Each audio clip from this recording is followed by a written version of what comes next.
kuvikwa utayari wangu. Utayari ni nini? Utayari ni hali ya mtu kuwepo kwenye mazingira sahihi aliyokusudiwa kuwepo kwa wakati sahihi. Kwa hiyo utayari huwa ni roho inayempeleka mtu kwenye eneo husika asilolijua yeye, lakini ameandaliwa. Kuna utayari wa aina mbili, japo utayari huu wa kwanza ndio unazaa utayari wa pili, utayari wa kiungu au wa kiroho.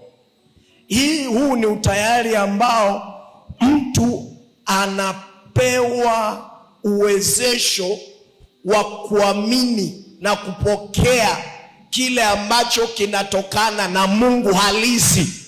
Utayari unapokuwa ndani ya mtu, huyo mtu hawezi kupotea kwenye mazingira hatarishi. Amina. Lakini ndani yako kukiwa na utayari, huo utayari kazi yake ni kukuguide kwamba you have to be there for the specific time, for the specific area, kwamba nenda nataka ukae pale. Sasa kuna nguvu inayopingana na utayari. Mambo yote ya dunia hii tunayoyasumbukia huwa yanazuia utayari ndani ya watu. Bwana Yesu asifiwe. Amen. Sasa nataka nikuonyeshe kitu kimoja hivi. Shetani akiiba utayari, maana yake unakosa kuwepo kwenye sehemu unapotakiwa kwa wakati sahihi. Kwa hiyo unajikuta unaacha sehemu sahihi, unaenda kuangukia mahali ambapo sio sahihi. Kwa nini? Kwa sababu utayari wako umefungwa au umeibiwa. Kwa hiyo sio kila mtu anayefanya vitu anafanya vya kwake.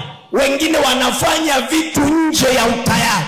Lakini mtu mwenye utayari ambaye Mungu amempa, huwa akikaa au akipelekwa kwenye nafasi yoyote inakuwa ya baraka kwake.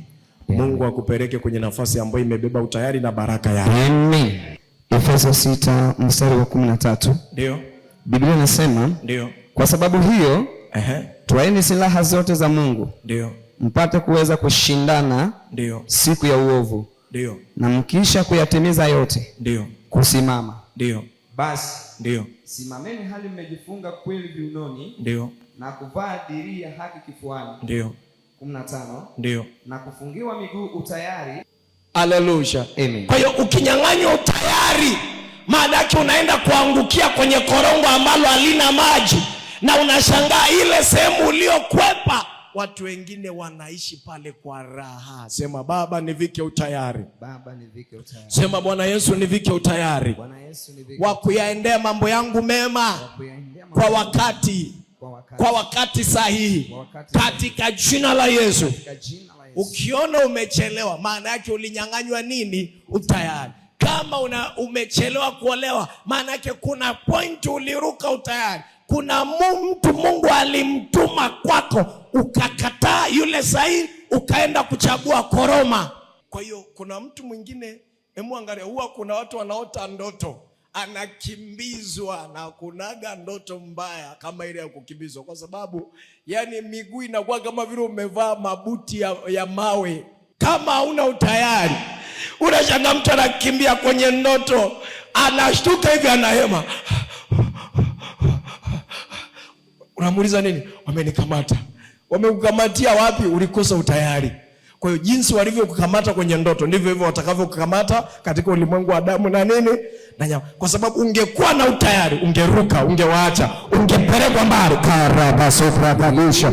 Haleluya, haleluya, haleluya. Yapo mambo Mungu anayafunua kwako leo, yataleta utayari kwenye miguu yako. Mahali penye fursa ndipo utakapoenda. Mahali penye baraka ndipo utakapopelekwa. Yule aliye sahihi kwako, utashangaa tu miguu inakuwa mepesi. Amen. Lakini kama sio sahihi, nasema hivi, atengwe na wewe katika jina la Yesu.